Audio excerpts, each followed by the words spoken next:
경기도 외곽 보병 대대 연병장. 점검을 마치고 돌아가는 포스타 대장급 인사를 향해 대대장 최성일 중령이 손을 든다. 잠깐! 멈춰 선 그녀를 향해 던진 질문. 야! 당신 육사 몇 기야? 침묵이 흐른다. 주변 간부들의 얼굴이 창백해진다. 그는 코웃음을 친다. 요즘 별 달았다고. 다 장군인 줄 알아. 육사도 아닌 사람들이 말이야. 게다가 여군 주제에. 그녀는 아무 말 없이 천천히 몸을 돌렸다. 그리고 다음 날 그 부대에 포스타 장군 2명과 투스타 장군 1명이 동시에 나타났다. 총 10개의 별과 마주하게 된 성일. 그때서야 성일은 자신이 누구에게 그런 말을 했는지 알게 된다. 과연 성일의 운명은 어떻게 될까요? 영상에서 확인해 주세요. 오늘 사연 시작하기 전에 구독과 좋아요와 알림 설정 꼭 눌러주세요. 모두 무료이며 영상을 만드는데 큰 힘이 됩니다. 이른 아침부터 경기도 외곽에 자리한 육군 보병대대의 연병장에는 긴장감이 감돌고 있었습니다. 아침 점호를 마친 간부들이 대대장실 앞 복도에 일렬로 서 있었죠. 42살의 대대장 최성일 중령이 양손을 허리에 얹은 채 천천히 그들 앞을 오가고 있었습니다. 성일의 표정은 굳어 있었고 그의 시선이 머무는 곳마다 부하들은 고개를 더욱 숙였습니다. 요즘 간부들 기본이 뭐 이 모양입니까? 진짜. 성일의 목소리는 낮았지만 날카로웠습니다. 복도를 오가는 성일의 구두 소리만이 규칙적으로 울렸죠. 그는 한 대위 앞에 멈춰 섰습니다. 3사 출신 대위였습니다. 성일은 코웃음을 쳤습니다.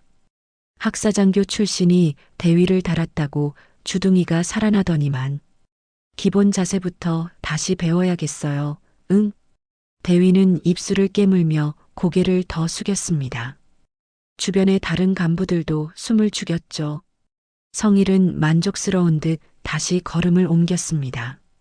육사도 아닌 것들이 말이에요. 육사도 아닌 것들이. 계급장만 달았다고 군인입니까? 정신 상태부터 다시 잡아야 해요. 성일의 이런 훈계는 어제 오늘 일이 아니었습니다.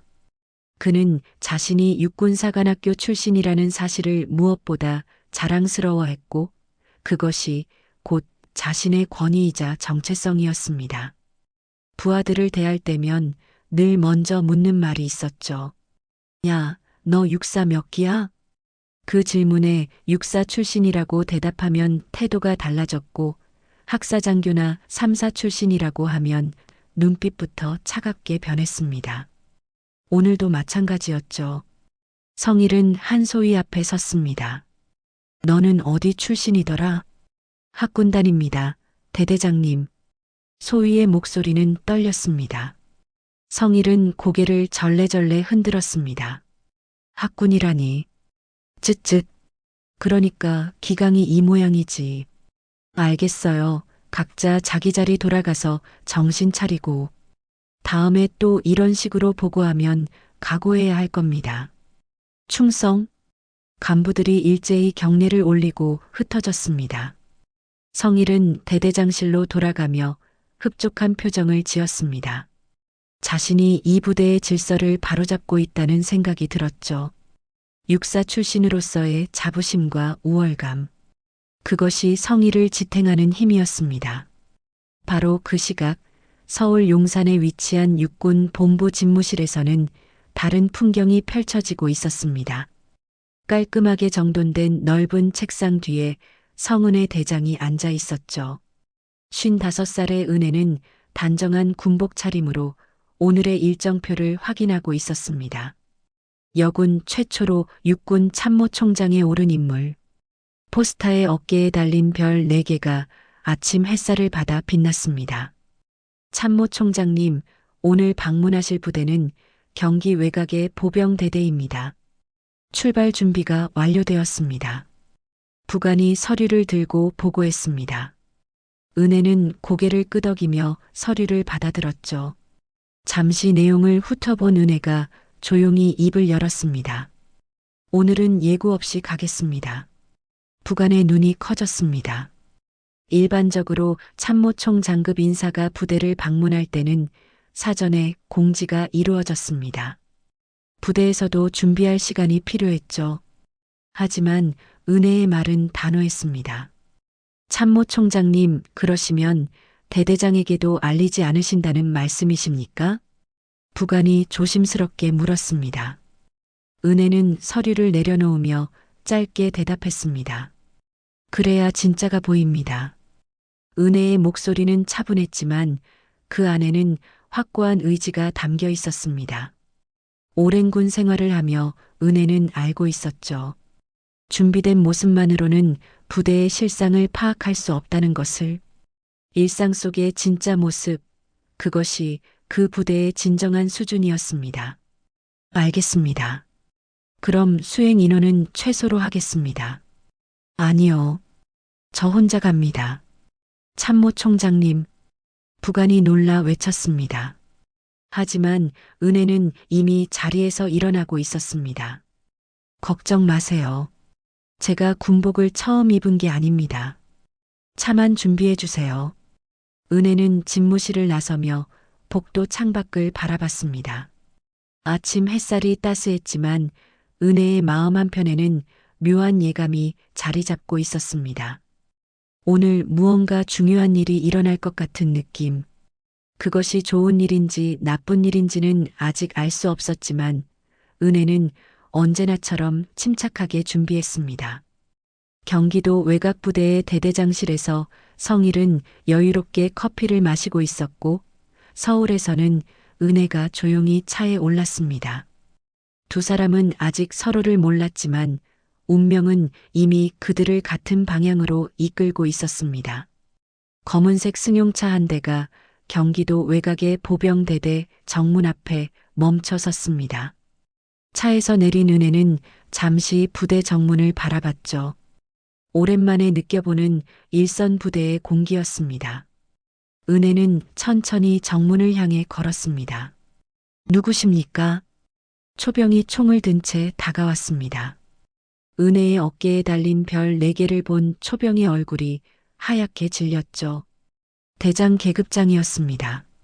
초병은 급히 경례를 올렸습니다. 충성, 참모총장님 어서 오십시오. 충성, 대대장실이 어디입니까? 저쪽 건물 2층입니다. 은혜는 고개를 끄덕이고 부대 안으로 들어갔습니다. 초병은 급히 내선 전화를 들었지만 은혜는 이미 멀어진 뒤였죠. 부대 안은 한산했습니다. 훈련 시간이라 대부분의 병력이 훈련장으로 이동한 상태였습니다. 대대장실 앞에 도착한 은혜가 노크를 했습니다. 안에서 성일의 목소리가 들렸죠. 들어오시오. 문을 연 은혜를 본 성일의 눈이 커졌습니다. 별 4개. 성일은 황급히 자리에서 일어나 경례를 올렸습니다. 충성, 대대장 최성일 중령입니다. 편하게 하십시오. 예고 없이 와서 놀라셨겠습니다. 은혜의 목소리는 차분했습니다. 성일은 당황한 기색을 감추지 못했죠. 사전 통보도 없이 대장급 인사가 왔다는 게 믿기지 않았습니다. 하지만 성일은 빠르게 상황을 정리했습니다. 아닙니다. 언제든 환영입니다. 부대 안내를 해드리겠습니다. 그럴 필요 없습니다. 제가 알아서 둘러보겠습니다. 은혜는 더 이상의 말 없이 대대장실을 나섰습니다. 성일은 은혜의 뒷모습을 보며 속으로 생각했죠. 높은 분이긴 한데 누구지? 얼굴이 낯선데. 성일은 별 4개 계급장만 확인했을 뿐 은혜가 누구인지는 파악하지 못했습니다. 은혜는 혼자서 부대 곳곳을 둘러봤습니다. 병사생활관, 식당, 탄약고, 정비고 모든 곳을 꼼꼼히 살폈죠. 간부들은 갑작스럽게 나타난 대장급 인사에 긴장했지만 은혜는 특별한 지적 없이 조용히 관찰만 했습니다. 약 2시간 동안의 점검이 끝났습니다. 점검을 마친 은혜가 연병장을 가로질러 정문 쪽으로 걸어가고 있었습니다. 햇살이 따사로운 오후였죠. 은혜의 걸음은 느긋했고 주변을 둘러보며 옛 기억을 떠올리는 듯 했습니다. 바로 그때였습니다. 잠깐, 뒤에서 성일의 목소리가 들렸습니다. 은혜가 걸음을 멈추고 천천히 뒤를 돌아봤죠. 성일이 양손을 허리춤에 얹은 채 걸어오고 있었습니다. 성일의 표정에는 묘한 우월감이 배어 있었습니다. 예, 대대장님. 은혜의 목소리는 여전히 차분했습니다. 성일이 은혜 앞에 섰습니다.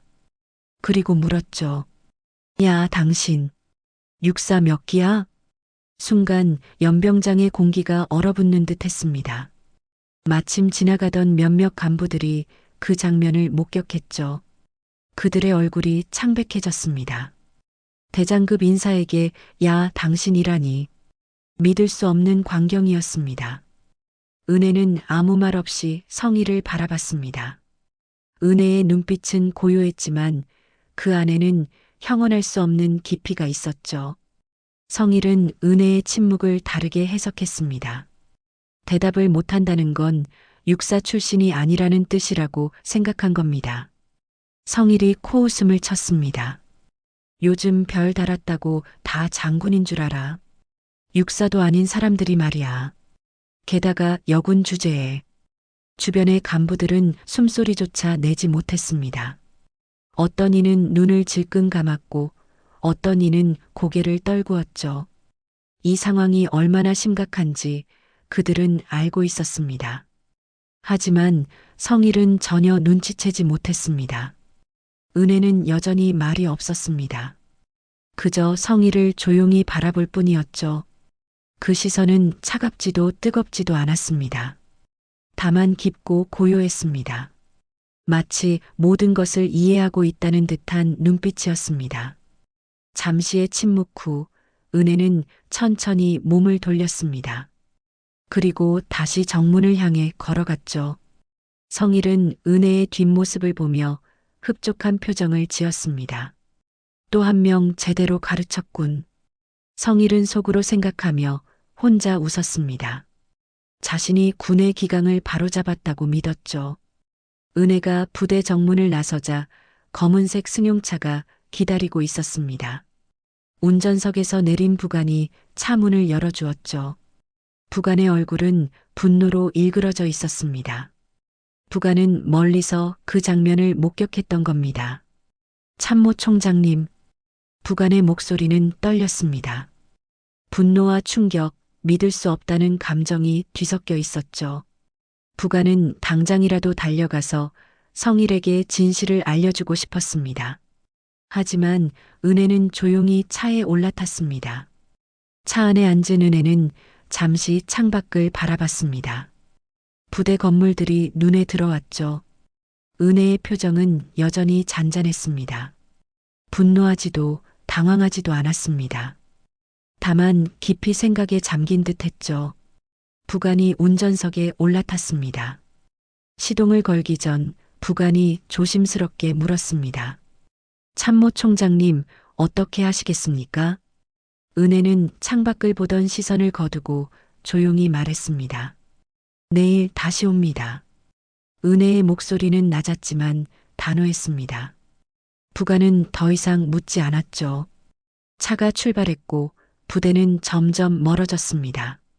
하지만 내일이면 모든 것이 달라질 것이었습니다. 아직 아무것도 모르는 성일을 제외하고 말이죠. 그날 밤 서울 용산에 위치한 육군 본부 상황실은 고요했습니다. 대부분의 인원이 퇴근한 시간이었죠. 하지만 참모총장실에는 여전히 불이 켜져 있었습니다. 은혜는 책상 앞에 앉아 오늘 방문했던 부대의 보고서를 천천히 넘기고 있었습니다. 보고서에는 부대의 전투 준비 태세, 병력 현황, 장비 상태 등이 상세히 기록되어 있었습니다. 수치상으로는 문제가 없었죠. 하지만 은혜의 표정은 밝지 않았습니다. 수치와 현실은 다르다는 것을 오늘 직접 목격했기 때문입니다. 은혜는 보고서를 덮고 내선 전화를 들었습니다. 인사참모부에 연결해 주세요. 잠시 후 전화가 연결되었습니다.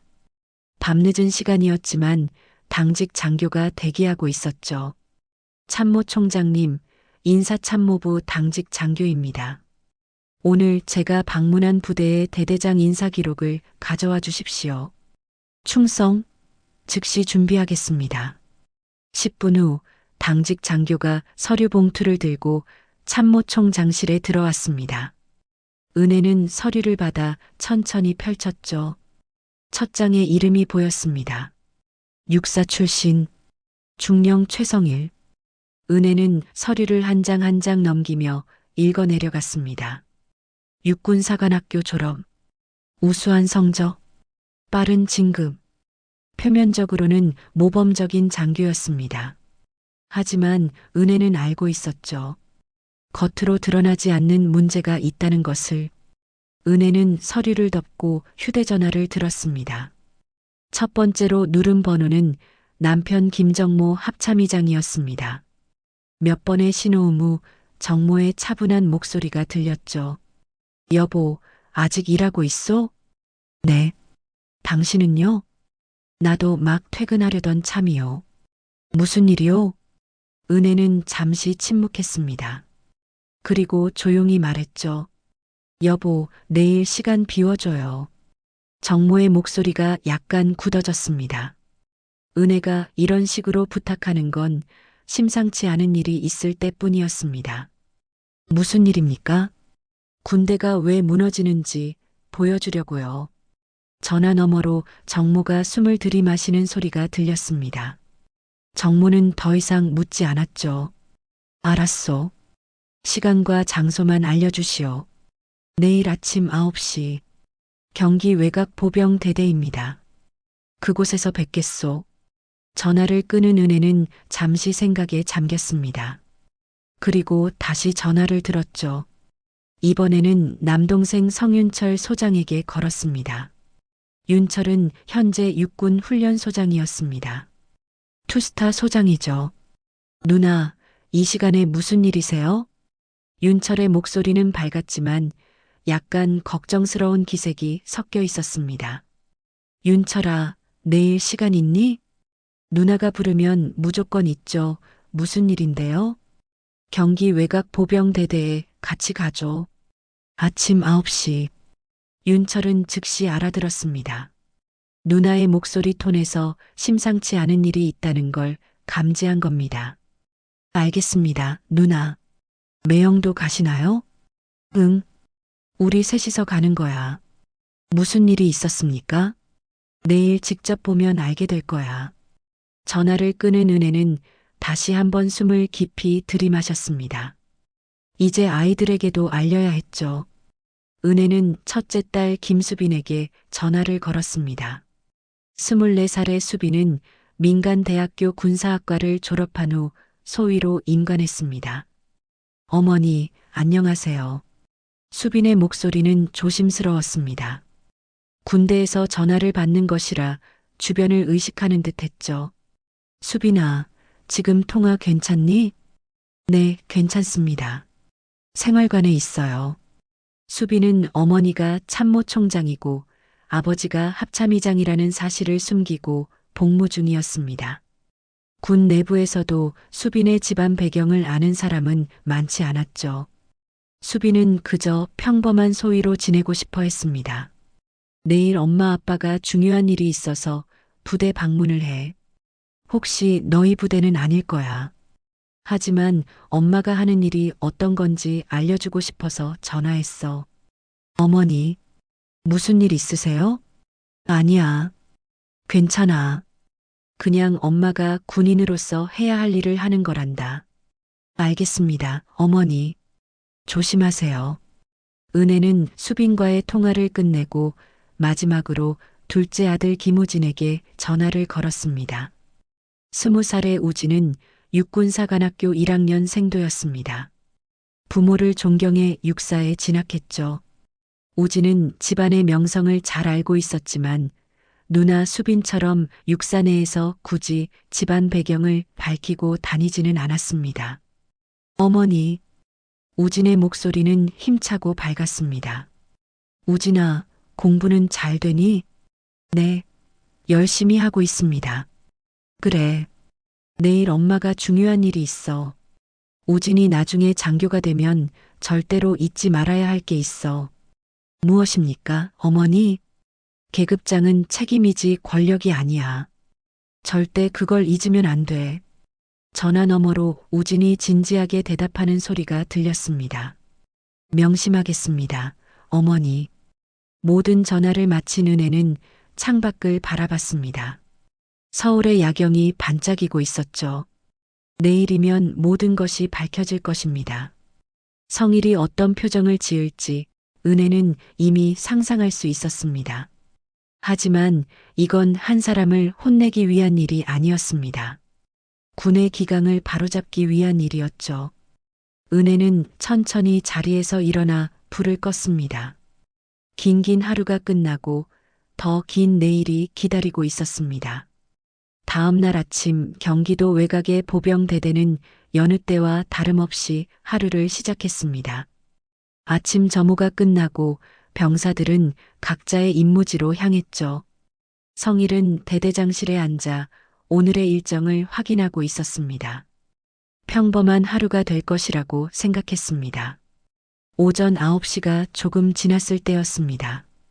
부대 정문 쪽에서 소란스러운 소리가 들렸죠. 성일은 창문으로 다가가 밖을 내다봤습니다. 검은색 군용 세단 한 대가 정문을 통과하고 있었습니다. 누가 오나? 성일은 고개를 갸우뚱했습니다. 사전 통보를 받은 방문 일정이 없었기 때문이죠. 그런데 이상했습니다. 차 한 대가 아니었습니다. 2대, 3대. 검은색 군용 세단들이 줄지어 부대 안으로 들어오고 있었습니다. 정문의 위병이 차렷 자세로 경례를 올리고 있었습니다. 그런데 위병의 동작이 어딘가 어색했죠. 마치 얼어붙은 것처럼 경직된 자세였습니다. 첫 번째 차량이 지나가고 두 번째 차량이 들어왔습니다. 위병의 얼굴이 창백해지는 게 보였습니다. 성일은 이상함을 느끼고 대대장실을 나섰습니다. 복도를 빠르게 걸어 1층으로 내려갔죠. 부대 본부 건물 앞 주차장에는 이미 3대의 차량이 정렬해 있었습니다. 성일이 가까이 다가가려는 순간 행정보급관이 급히 달려왔습니다. 대대장님, 큰일입니다. 행정보급관의 얼굴은 땀으로 범벅이었습니다. 숨을 헐떡이며 보고했죠. 합참의장님 차량입니다. 그리고 참모총장님 차량, 육군 훈련소장님 차량까지. 성일의 머릿속이 하얗게 변했습니다. 합동참모의장, 육군 참모총장, 육군 훈련소장, 대한민국 군의 최고 위급 인사들이 동시에 이 작은 보병대대에 왔다는 겁니다. 이건 정상적인 상황이 아니었습니다. 뭐라고? 지금 뭐라고 했어? 성일의 목소리가 떨렸습니다. 행정보급관은 다시 한번 말했죠. 합참의장님, 참모총장님, 훈련소장님께서 오셨습니다.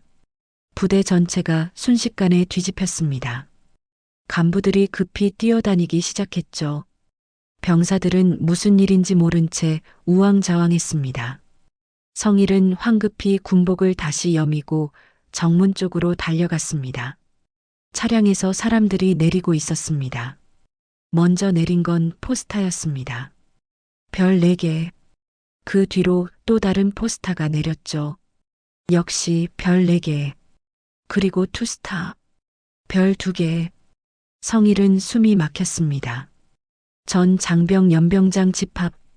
누군가가 외쳤습니다. 부대 전체에 비상이 걸렸죠. 훈련 중이던 병력들이 급히 복귀했고 각 부서의 간부들이 연병장으로 모여들었습니다. 불과 10분 만에 대대의 모든 인원이 연병장에 집합했습니다. 성일은 연병장 앞에 서 있었습니다.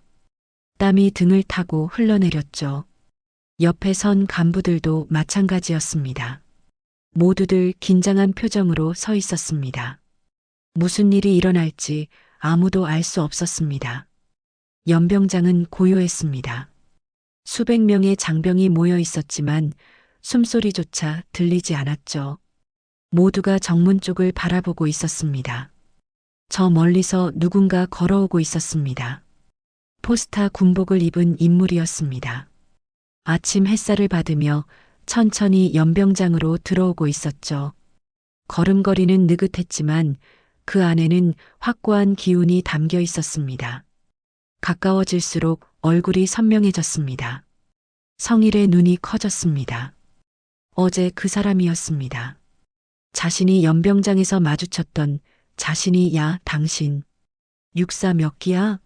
라고 물었던 자신이 육사도 아닌 사람들이 말이야.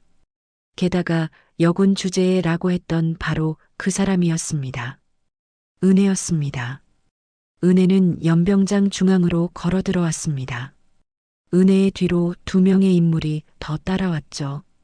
한 명은 같은 포스타, 한 명은 투스타였습니다. 세 명의 장성이 나란히 연병장에 섰습니다. 성일의 얼굴에서 혈색이 사라졌습니다. 입술이 바들바들 떨렸죠. 다리에 힘이 풀리는 것 같았습니다. 어제 자신이 한 말들이 주마등처럼 스쳐 지나갔습니다. 야, 당신, 육사 몇 기야? 요즘 별 달았다고 다 장군인 줄 알아. 육사도 아닌 사람들이 말이야. 게다가 여군 주제에.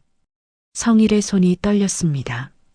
주변의 간부들도 상황을 눈치챘는지 성일을 흘끔흘끔 쳐다봤습니다. 그들 중 몇몇은 어제 연병장에서 그 장면을 목격했던 사람들이었죠. 은혜는 연병장 중앙에 우뚝 서서 전체 장병들을 천천히 둘러봤습니다. 그리고 성일과 눈이 마주쳤습니다. 은혜의 눈빛은 여전히 차분했습니다. 분노도 조급함도 없었죠. 다만 깊고 고요한 눈빛이었습니다. 성일의 얼굴이 굳었습니다. 연병장의 침묵은 계속되었습니다. 수백 명의 장병이 숨을 죽인 채 서 있었죠. 바람 한 점 없는 고요한 아침이었습니다.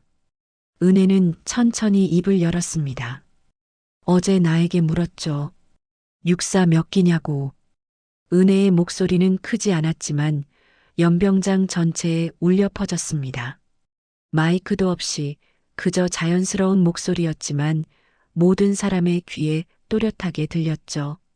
장병들 사이에서 웅성거림이 일었습니다. 어제 무슨 일이 있었다는 건가? 대대장이 참모총장에게 뭘 물었다는 건가? 성일은 그 자리에 얼어붙어 있었습니다. 입술을 달싹이려 해도 움직여지지 않았죠. 목구멍이 바짝 말라 침을 삼킬 수도 없었습니다. 온몸이 경직되어 있었습니다. 은혜는 계속 말을 이었습니다. 그래서 오늘 대답을 하러 왔습니다. 내가 육사 몇 기인지 직접 말해주려고요.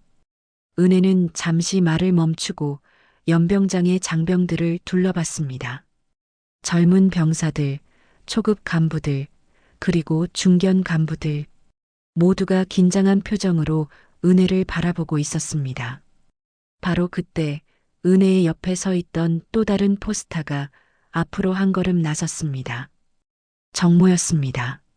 55살의 정모는 은혜보다 키가 컸고 어깨가 넓었죠. 포스타의 위엄이 온몸에서 느껴졌습니다. 나는 육사 50기 김정모 대장이다. 정모의 목소리는 낮고 무겁게 울렸습니다. 연병장의 모든 사람이 정모를 바라봤죠. 합동참모의장이다. 합참의장. 대한민국 군의 최고위직. 육군, 해군, 공군을 총괄하는 자리였습니다. 장병들의 얼굴이 더욱 창백해졌습니다. 성일은 무릎이 후들거리는 걸 느꼈습니다. 정모가 말을 마치자 이번에는 투스타가 앞으로 나섰습니다. 윤철이었습니다. 51살의 윤철은 은혜보다 4살 어렸지만 역시 당당한 자세였습니다. 육사 54기 성윤철 소장이다. 윤철의 목소리에는 날카로움이 있었습니다. 누나를 모욕한 자에 대한 분노가 조금씩 배어나오고 있었죠. 육군 훈련소장이다. 훈련소장? 대한민국 육군의 모든 신병이 거쳐가는 곳의 책임자였습니다. 군의 기본을 가르치는 곳의 수장이었죠. 윤철은 성희를 똑바로 쳐다봤습니다.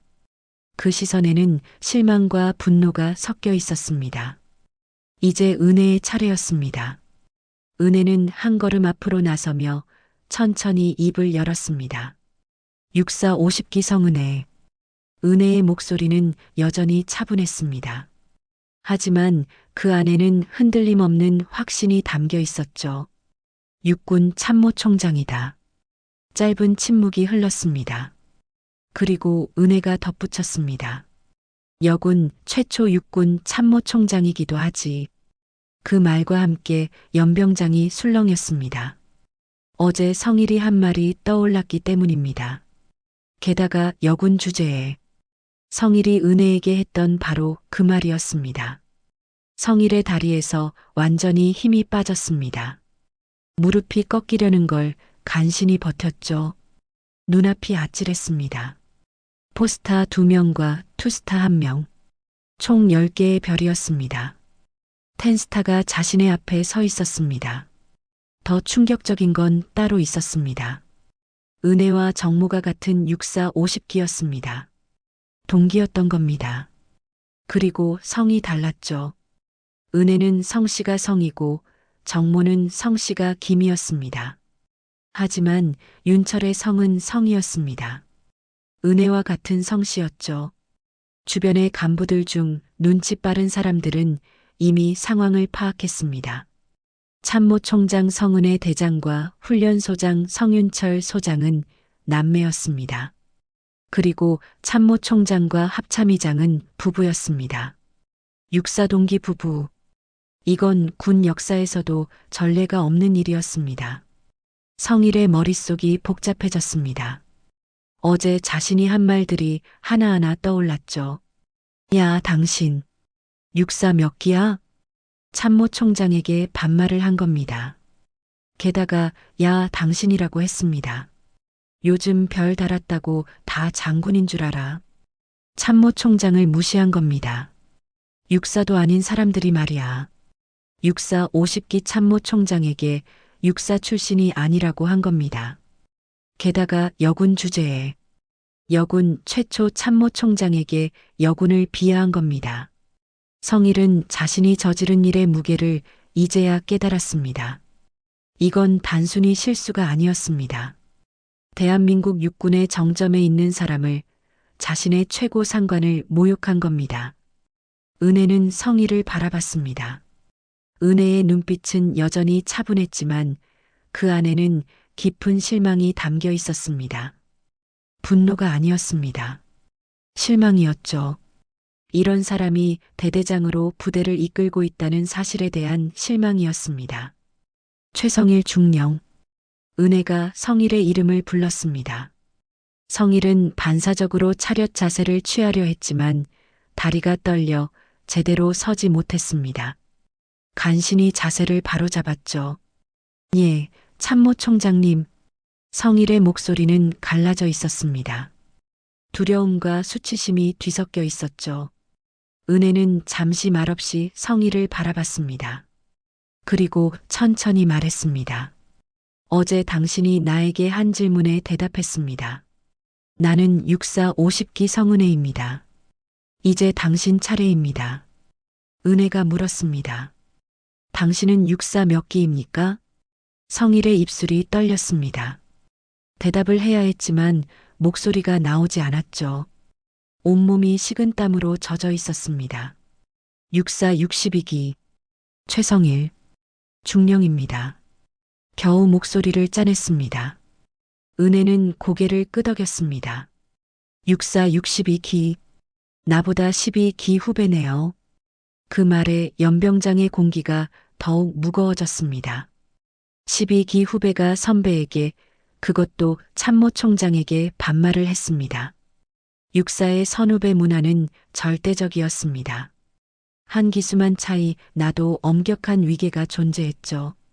하물며 12기 차이면 감히 말을 놓을 수조차 없는 관계였습니다. 정모가 한 걸음 앞으로 나섰습니다. 정모의 얼굴에는 노기가 서려 있었습니다. 최성일 중령. 당신은 어제 내 아내에게 뭐라고 했습니까? 정모의 목소리는 낮았지만 무시무시한 압박감이 있었습니다. 성일은 대답할 수 없었죠. 입을 열었다 닫았다를 반복했습니다. 윤철도 한 걸음 다가왔습니다. 육사 선배님께, 그것도 누나에게 그런 말을 했다는 게 믿기지 않습니다. 윤철의 목소리에는 분노가 가득했습니다. 성일은 고개를 떨구었습니다. 변명의 여지가 없었습니다. 연병장의 모든 장병이 이 광경을 지켜보고 있었습니다. 대대장이 무너지는 모습을, 텐스타 앞에서 고개를 숙이는 모습을, 이 순간은 영원히 이들의 기억 속에 남을 것이었습니다. 연병장의 침묵은 깊어만 갔습니다. 성일은 여전히 고개를 들지 못한 채 서 있었죠. 은혜는 성일을 바라보다가 천천히 연병장의 다른 장병들을 향해 시선을 돌렸습니다. 여러분, 은혜의 목소리가 다시 울렸습니다. 이번에는 조금 부드러웠지만 여전히 단호했습니다. 군인은 계급을 존중해야 합니다. 은혜는 잠시 말을 멈추고 자신의 어깨에 달린 별 4개를 가리켰습니다. 이 계급장은 책임의 무게입니다. 명령 체계를 유지하고 전투력을 보장하기 위한 시스템이죠. 계급은 반드시 존중되어야 합니다. 장병들은 숨죽여 은혜의 말을 들었습니다. 은혜는 다시 말을 이었습니다. 하지만 은혜의 목소리에 힘이 실렸습니다. 사람을 먼저 존중해야 합니다. 계급장을 달기 전에, 군복을 입기 전에 우리는 모두 사람입니다. 육사를 나왔든 학군단을 나왔든 삼사를 나왔든 그것이 사람의 가치를 결정하지 않습니다. 은혜의 말 한마디 한마디가 연병장에 울려 퍼졌습니다. 어떤 병사는 고개를 끄덕였고 어떤 간부는 눈시울을 붉혔습니다. 그들 중 많은 이가 평소 성일에게 비슷한 대우를 받았던 사람들이었습니다. 계급장은 권력이 아닙니다. 책임입니다. 은혜는 성일을 다시 바라봤습니다. 성일은 여전히 고개를 들지 못하고 있었죠. 계급이 높다고 해서 사람을 함부로 대할 권리는 없습니다. 오히려 더 큰 책임이 따르는 겁니다. 부하들을 존중하고 그들의 가치를 인정하고 그들과 함께 성장할 책임 말입니다. 성일의 몸이 미세하게 떨렸습니다. 은혜의 말 하나하나가 자신의 가슴을 찌르는 듯했죠. 성일은 지난 시간들을 떠올렸습니다. 부하 간부들을 세워놓고 훈계하던 모습, 육사도 아닌 것들이 그렇게 말하며 코웃음 치던 모습, 학사장교 출신 대위에게 기본 자세부터 다시 배워야겠어요 라고 말하던 모습, 학군단 출신 소위에게 그러니까 기강이 이 모양이지라고 말하던 모습, 그리고 무엇보다 늘 먼저 묻던 그 질문. 야, 너 육사 몇 기야? 그 질문으로 성일은 사람을 나눴습니다. 육사 출신이면 동료였고 비육사 출신이면 무시해도 되는 존재였습니다. 성일은 그것이 당연하다고 생각했었죠. 육사 출신이라는 자부심. 그것이 자신의 정체성이자 권위라고 믿었습니다. 하지만 지금 성일 앞에는 진짜 육사 선배가 서 있었습니다. 육사 50기, 자신보다 12기 선배. 그것도 참모총장이라는 육군의 최고위직에 있는 사람. 그 사람에게 성일은 야, 당신, 육사 몇 기야? 라고 물었습니다. 성일의 눈에서 눈물이 떨어졌습니다. 수치심이었습니다. 후회였습니다. 그리고 깊은 부끄러움이었습니다. 주변의 부하 간부들이 성일을 바라보고 있었습니다. 평소 성일에게 무시당하던 학사장교 출신 대위, 학군단 출신 소위, 삼사 출신 중위, 그들의 눈빛은 복잡했습니다. 동정도 있었고 안도감도 있었으며 씁쓸함도 있었습니다. 병사들도 지켜보고 있었습니다. 자신들의 대대장이 무너지는 모습을, 하지만 그들의 눈빛에는 경멸이 아니라 교훈을 배우는 빛이 있었습니다. 오늘 이 연병장에서 그들은 중요한 것을 배우고 있었습니다. 진짜 군인이란 무엇인지를. 정모가 한 걸음 다가섰습니다. 정모의 눈빛은 여전히 차갑고 단호했습니다. 최성일 중령, 당신 같은 사람 때문에 군이 무너집니다. 정모의 말은 짧았지만 무게가 있었습니다. 계급을 무기로 휘두르는 사람, 출신을 따지며 차별하는 사람, 그런 사람이 지휘관 자리에 있으면 부대 전체가 병듭니다. 윤철도 거들었습니다. 훈련소에서 우리는 신병들에게 가르칩니다. 군인의 기본은 상호 존중이라고, 계급과 상관없이 서로를 인간으로 대하라고. 그런데 고참 장교가 그 기본조차 지키지 않는다면 어떻게 후배들을 가르칠 수 있겠습니까? 성일은 이제 완전히 고개를 숙였습니다. 변명할 말이 없었습니다. 사실 변명할 생각도 없었죠. 모든 것이 자신의 잘못이었습니다. 은혜는 마지막으로 말했습니다. 최성일 중령, 당신이 평소 부하들에게 했던 질문이 뭡니까? 성일의 입술이 떨렸습니다. 대답해야 했지만 차마 입 밖으로 내기가 부끄러웠습니다. 육사 몇 기냐고 물었습니다.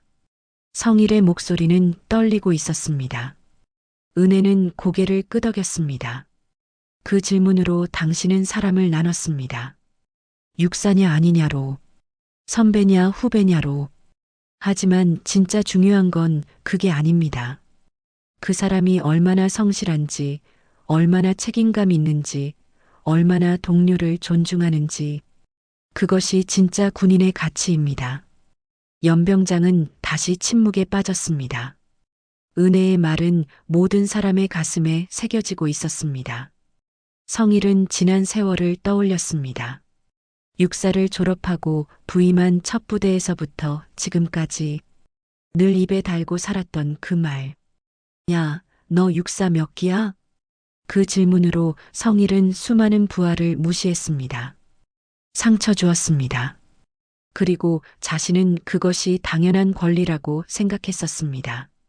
하지만 지금 진짜 육사 선배 앞에서 성일은 깨달았습니다. 자신이 얼마나 잘못된 길을 걸어왔는지를. 육사라는 이름이 자신에게 준 것은 권위가 아니라 책임이었다는 것을. 그리고 그 책임을 완전히 저버렸다는 것을. 성일의 눈에서 눈물이 계속 흘러내렸습니다. 연병장의 모든 시선이 성일에게 집중되어 있었습니다. 그 시선 속에서 성일은 자신이 얼마나 작은 존재인지 느꼈습니다. 육사 몇 기야? 그 질문을 달고 살았던 자신. 이제 그 질문이 얼마나 부끄러운 것인지 알게 되었습니다. 연병장의 침묵이 계속되는 가운데 은혜는 성일을 향해 마지막 말을 건넸습니다. 은혜의 목소리는 여전히 차분했지만 그 안에는 확고한 판단이 담겨 있었습니다. 최성일 중령. 성일이 고개를 들려고 했지만 쉽지 않았습니다. 은혜는 계속 말했습니다. 당신은 육사를 나왔지만 군인은 아니었습니다. 그 한마디가 연병장을 갈랐습니다. 장병들 사이에서 조용한 술렁임이 일었죠. 성일의 몸이 크게 흔들렸습니다. 육사 출신이라는 것이 성일의 전부였습니다. 정체성이었고 자존심이었으며 권위의 근원이었죠. 하지만 지금 참모 총장은 말했습니다. 성일은 군인이 아니었다고. 은혜는 한 걸음 물러섰습니다. 이제 정모가 앞으로 나섰습니다. 합동 참모의장의 얼굴은 차갑게 굳어 있었습니다. 정모는 연병장의 모든 장병을 향해 큰 목소리로 말했습니다. 전 장병 경청하십시오. 모든 시선이 정모에게 집중되었습니다. 정모는 성일을 똑바로 바라보며 명령했습니다. 최성일 중령. 이 시간부로 대대장 보직 해임합니다. 보직 해임. 그 말과 함께 성일의 마지막 자존심이 무너졌습니다. 연병장에 모인 수백 명의 장병 앞에서 성일은 대대장 자리에서 쫓겨났습니다. 성일의 다리가 완전히 풀렸고 간신히 서 있는 상태였죠. 정문은 계속 말했습니다. 군인의 첫 번째 덕목은 상호 존중입니다. 계급과 출신을 무기로 부하를 억압하는 자는 지휘관 자격이 없습니다. 최성일 중령, 당신은 그 자격을 스스로 포기했습니다.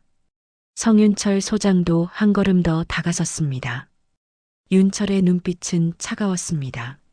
누나를 모욕한 것도 분노스러웠지만 그보다 더 참을 수 없는 건 이런 사람이 부대를 이끌고 있었다는 사실이었습니다. 최성일 중령, 당신 같은 사람이 육사 후배라는 게 부끄럽습니다. 윤철의 말은 짧았지만 날카로웠습니다. 성일은 더 이상 고개를 들 수 없었습니다. 바로 그 순간 성일은 깨달았습니다. 자신이 무너진 이유가 육사 출신이 아니어서가 아니라는 것을, 오히려 육사를 나왔기 때문에 더 큰 책임이 있었는데 성일은 그 책임을 져버렸습니다. 육사라는 이름을 권력으로 착각했고 선후배 관계를 차별의 도구로 사용했습니다. 내가 잘못했다. 처음부터 끝까지 모든 게 내 잘못이었다. 성일의 눈에서 눈물이 멈추지 않고 흘러내렸습니다. 하지만 이미 늦었습니다. 돌이킬 수 없었습니다. 연병장에서의 일은 빠르게 퍼져나갔습니다. 군 내부망을 통해 소문이 퍼졌죠. 참모총장이 직접 부대를 방문했다는 것, 대대장이 참모총장을 모욕했다는 것, 그리고 그 자리에서 보직 해임되었다는 것. 이틀 뒤 주요 언론사들이 이 사건을 보도하기 시작했습니다. 육사 출신 대대장, 여군 최초 참모총장 모욕, 보직 해임, 참모총장 신분 모른 채 육사 몇 기냐 물어, 군 내부 출신 차별 문화, 참모총장 모욕 사건으로 수면 위로. 뉴스는 전국으로 퍼져나갔습니다. 성일의 이름은 순식간에 전국에 알려졌죠. 전국적인 망신이었습니다. 육사 동문들도 성일을 비난했습니다. 육사의 명예를 실추시켰다고, 진짜 육사 정신을 배반했다고. 일주일 후 성일은 인사명령을 받았습니다. 강제 전역 조치였습니다. 군복을 벗어야 하는 날이 왔습니다. 20년 넘게 입었던 군복, 성일의 정체성이었던 그 군복을 벗는 날이었습니다. 성일의 집에서는 아내 황선미가 뉴스를 보며 울고 있었습니다. 결혼한 지 6개월밖에 안 된 신혼부부였습니다. 선미는 남편의 육사 출신이라는 배경을 자랑스러워했었죠. 군인 가족 유치원 교사로 일하면서 다른 사람들에게 성일을 자랑하곤 했습니다. 하지만 이제 모든 게 무너졌습니다. 여보, 어떡해요? 선미의 목소리는 떨리고 있었습니다. 성일은 아무 말도 할 수 없었습니다. 변명의 여지가 없었으니까요. 서울의 한 아파트에서는 김수빈 소희가 저녁 뉴스를 보고 있었습니다.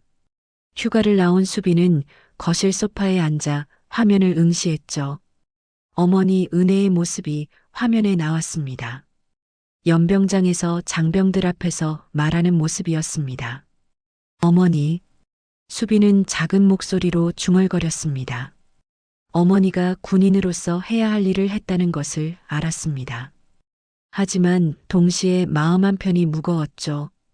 군대에는 아직도 이런 사람들이 있다는 것에 대한 씁쓸함이었습니다. 육군사관학교 생활관에서는 김우진 생도가 같은 뉴스를 보고 있었습니다. 휴게실에 모인 생도들이 모두 화면을 주시했죠. 우진의 어머니가 참모총장이라는 사실을 아는 생도는 많지 않았습니다. 우진은 조용히 화면을 바라봤습니다. 어머니가 말씀하셨던 게 이거구나.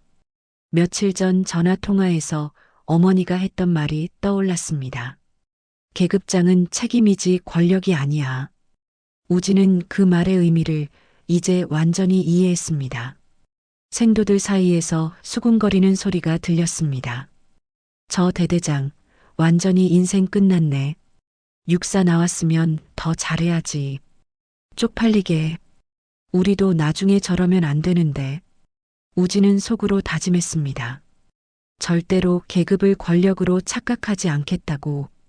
어머니처럼, 아버지처럼 진짜 군인이 되겠다고. 성일의 인생은 이렇게 무너졌습니다. 육사라는 간판, 중령이라는 계급, 대대장이라는 보직, 모든 것을 잃었습니다.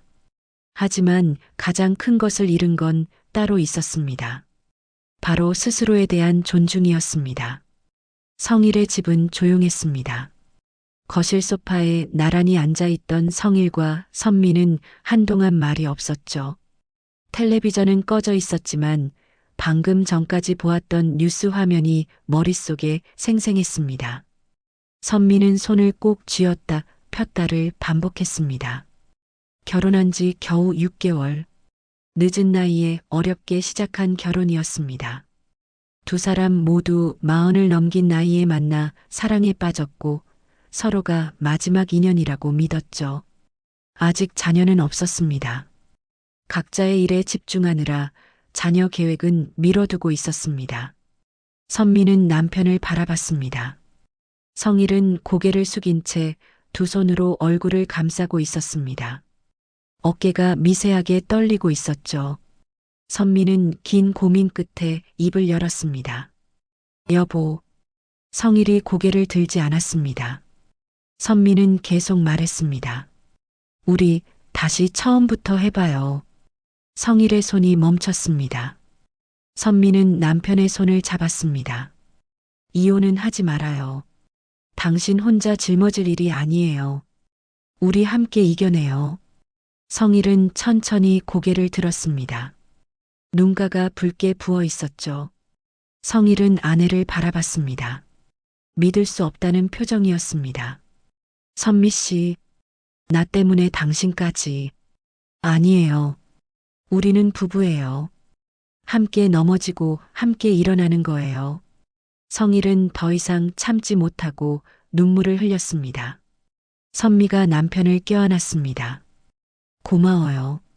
성일의 목소리는 떨리고 있었습니다. 선미는 남편의 등을 토닥였습니다. 이 순간부터 두 사람의 새로운 시작이었습니다. 몇 달이 흘렀습니다. 성일은 강제 전역 후 한동안 방황했습니다. 20여 년을 군인으로 살았는데 이제 무엇을 해야 할지 막막했죠. 하지만 선미의 지지가 있었습니다. 선미는 여전히 군인 전용 유치원 교사로 일하고 있었습니다. 선미는 민간인이었기 때문에 남편의 전역과는 별개로 일을 계속할 수 있었습니다. 성일은 군 생활 동안 모아둔 돈으로 작은 사업을 시작했습니다. 전투식량 납품 업체였습니다. 군대를 잘 아는 만큼 군에 필요한 것도 잘 알았죠. 처음에는 직원 3명으로 시작한 작은 회사였습니다. 놀라운 건 성일의 모습이 완전히 달라졌다는 것입니다. 군인 시절의 성일은 사라지고 새로운 성일이 있었습니다. 천천히 하세요. 힘들면 쉬었다 하시고요. 성일은 직원들에게 부드럽게 말했습니다. 무거운 상자를 나르던 직원이 놀란 표정으로 성일을 봤습니다. 사장님, 괜찮습니다. 아니에요. 건강이 먼저예요. 고생 많으십니다. 따뜻한 차라도 한잔 하세요. 성일은 직접 따뜻한 차를 건넸습니다. 직원은 감동한 표정으로 차를 받았습니다. 감사합니다, 사장님. 퇴근 후 직원들은 서로 이야기했습니다. 사장님은 참 따뜻한 분이세요. 맞아요. 이렇게 배려심 많으신 분은 처음이에요. 성일은 그제야 깨달았습니다. 계급으로 사람을 누르는 게 아니라 사람을 존중해야 진짜 리더라는 것을, 권위가 아니라 존중이 사람을 움직인다는 것을. 어느 날 저녁 성일과 선미는 거실에 앉아 이야기를 나누고 있었습니다. 여보, 우리 자녀 계획에 대해 이야기해 볼까요? 선미가 조심스럽게 꺼냈습니다. 성일은 고개를 끄덕였습니다. 우리 둘 다 나이가 있잖아요. 출산보다는 입양을 생각해 봤어요. 성일은 잠시 생각하더니 말했습니다. 좋은 생각이에요. 우리가 사랑을 줄 수 있다면 그게 더 의미 있는 일일 것 같아요. 두 사람은 주말마다 한 보육원에 봉사를 나가기 시작했습니다. 아이들과 시간을 보내며 성일과 선미는 점점 확신을 갖게 되었습니다. 입양이 그들의 길이라는 것을. 그러던 어느 날 보육원 원장이 두 사람을 불렀습니다. 황 선생님, 최 사장님, 제가 보기에 두 분과 인연이 있을 것 같은 아이들이 있어요. 원장은 두 남매를 소개했습니다. 6살 남자아이 서준이와 생후 3개월 된 여자아기 서아였습니다. 두 아이는 몇 달 전 교통사고로 부모와 친척들을 모두 잃었습니다. 세상에 혼자 남겨진 남매였죠. 성일과 선미는 서준이를 처음 만났을 때 가슴이 먹먹해졌습니다. 6살 아이의 눈빛이 너무 슬펐습니다. 선미가 무릎을 굽혀 서준이와 눈높이를 맞췄습니다. 서준아, 안녕? 서준이는 조심스럽게 대답했습니다. 안녕하세요. 옆방에서는 생후 3개월 된 서아가 자고 있었습니다. 작고 연약한 아기였습니다. 성일이 조심스럽게 서아를 안아 올렸습니다. 서아가 눈을 떴고 성일을 바라봤습니다. 우리가 이 아이들의 부모가 되면 어떨까요? 성일이 선미에게 물었습니다. 선미는 눈물을 글썽이며 고개를 끄덕였습니다. 좋아요. 우리 가족이 되어요. 놀라운 우연이 있었습니다. 두 남매 모두 성이 최 씨였습니다. 성일의 성을 자연스럽게 따를 수 있었죠. 그리고 성일과 선미는 아이들의 원래 이름을 그대로 사용하기로 했습니다. 서준과 서아. 친부모가 생전 지어준 소중한 이름이었습니다. 서준이, 서아. 앞으로 우리가 너희 엄마 아빠가 될 거야. 성일이 서준이에게 말했습니다. 서준이는 잠시 생각하더니 물었습니다. 진짜 엄마 아빠처럼요? 응, 진짜 엄마 아빠야. 서준이는 처음으로 환하게 웃었습니다. 성일과 선미를 향해 달려와 안겼죠. 고마워요, 아빠. 고마워요, 엄마. 서준이는 새 부모를 금세 따랐습니다. 입양 환경에 쉽게 적응했죠. 밤에는 가끔 악몽을 꾸기도 했지만 성일과 선미가 늘 곁에 있어 주었습니다. 서아는 아직 생후 3개월이라 아무것도 몰랐습니다. 하지만 성일과 선미는 서아가 서준이 나이쯤 되면 입양 가정에 대해 다 이야기해 주기로 했습니다. 서준이에게 말한 것처럼 서아에게도 솔직하게 말해주기로 결정했습니다. 서준이는 선미가 일하는 유치원에 다니기 시작했습니다. 서아는 아직 신생아였지만 친부모와 친척을 모두 잃은 불쌍한 아기였고 양어머니가 유치원 교사였기 때문에 예외적으로 유치원에서 선미가 직접 돌볼 수 있었습니다. 원래 유치원은 5살부터 입학 가능했지만 특별한 경우였습니다. 한편 서울의 한 부대에서 김수빈 소위는 오늘도 묵묵히 임무를 수행하고 있었습니다. 그 사건 이후로도 수빈은 자신의 부모가 합참의장과 육군 참모총장이라는 사실을 굳이 알리고 다니지 않았습니다. 어느 날 저녁 수빈은 동생 우진과 영상통화를 했습니다. 우진아, 그때 그 영상 봤지? 응. 엄마 정말 멋있더라. 우진이 대답했습니다. 우진 역시 사건 이후로도 육사 내에서 부모의 지위를 알리지 않았습니다. 우리 부모님 그리고 외삼촌 정말 멋있지 않아? 수빈이 물었습니다. 우진이 고개를 끄덕였습니다. 나 육사 오길 정말 잘한 것 같아. 수빈은 미소 지었습니다. 난 육사 출신은 아니지만 군인이 되길 정말 잘한 것 같아. 군인은 계급이 아니라 태도라는 걸 제대로 배웠어. 두 남매는 그 사건을 통해 다시 한번 깨달았습니다. 부모의 빽이 아니라 자신들의 실력으로 군인의 세계에서 살아남아야 한다는 것을, 그것이 진정한 군인의 길이라는 것을, 수빈과 오지는 이후로도 계속 자신의 부모가 합참의장과 육군 참모총장이란 사실을 굳이 알리고 다니지 않았습니다. 그 시각 성은의 참모총장은 또 다른 부대를 점검하고 있었습니다. 예고 없이 찾아간 부대였죠. 은혜는 연병장을 걸으며 주변을 살폈습니다. 간부들과 병사들이 긴장한 표정으로 서 있었습니다. 은혜는 한중이 앞에 멈춰 섰습니다. 젊은 중이는 떨리는 목소리로 경례를 올렸습니다. 충성? 은혜는 부드럽게 물었습니다. 출신이 어디십니까? 학군단입니다. 참모총장님. 중이가 대답했습니다. 은혜는 고개를 끄덕이며 말했습니다. 열심히 하십시오. 출신이 중요한 게 아닙니다. 당신의 태도와 노력이 당신을 만듭니다. 감사합니다. 참모총장님. 은혜는 연병장을 천천히 걸으며 조용히 말했습니다. 군대는 사람으로 세워지는 겁니다. 은혜의 목소리는 차분했지만 확고했습니다. 연병장의 모든 장병이 그 말을 가슴에 새겼습니다. 해가 저물고 있었습니다. 은혜는 하늘을 바라봤습니다. 오늘도 군은 조금씩 나아지고 있었습니다. 그것으로 충분했습니다. 오늘 사연 마음에 드셨다면 다음 사연도 꼭 함께 들어주시면 감사하겠습니다. 오늘 사연 마음에 드신 분들은 구독과 좋아요와 알림 설정도 꼭 눌러주세요. 모두 무료이며 영상을 만드는데 큰 힘이 됩니다. 시청해주셔서 감사합니다.